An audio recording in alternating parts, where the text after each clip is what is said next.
şəhidlər heç bir zaman yaddan çıxarılmayacaq.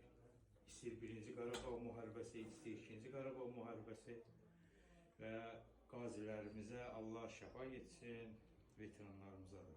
Təbii ki, Azərbaycan dövlətimizin rəhbəri cənab Prezident İlham Əliyevin daxili və xarici siyasəti nəticəsilə torpaqlarımız azad olundu və şəhid ailələrinə, qazilərə, veteranlara Azərbaycan dövləti başta cənab Prezident İlham Əliyev olmaqla, Azərbaycan Respublikası vitse-prezidenti Mehriban xanım olmaqla, hüquq mühafizə orqanları rəhbərləri, əməkdaşları daima şəhid ailələrinə diqqət, qayğı göstərir.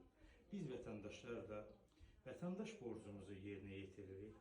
Şəhid ailələrini yanına gəlirik, ziyarət edirik və bilirsiniz, bəzi insanlar var ki, şəhid ailələrindən, qazilərdən istifadə edir o vətəndaşlar və onu anlamırlar ki, vətəndaşsan sən. Sən vətəndaş mövqeyi görsən. Ancaq Azərbaycan dövlətimiz, hüquq, demokratik dövlət, Azərbaycan Respublikasının prezidenti, vitse-prezident Mehriban xanım, hüquq mühafizə orqanları rəhbərləri, əməkdaşları şəhid ailələrinə yüksək səviyyədə qayğı, diqqət göstərilir.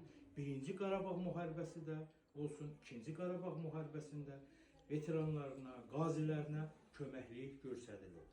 Bugün Qarabağ Azərbaycan söyləyirik, Azərbaycan Qarabağ söyləyiriksə bunu unutmalı deyil ki, cənab Prezident İlham Əliyevin daxili xarici siyasəti ilə torpaqlarımız azad oldu.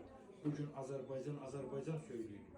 Bugün Azərbaycanımızın 3 rəngli müqəddəs bayrağı dalğalanırsa yüksək səviyyədə, bunu unutmalı deyil ki, cənab Prezident İlham Əliyevin daxili və xarici siyasəti ilə o 3 rəngli müqəddəs bayrağımız bugün Şuşamızda, Qarabağımızda, Xankəndində dalğalanırsa, Kəlbəzərimizdə dalğalanırsa, bu nə deməkdir?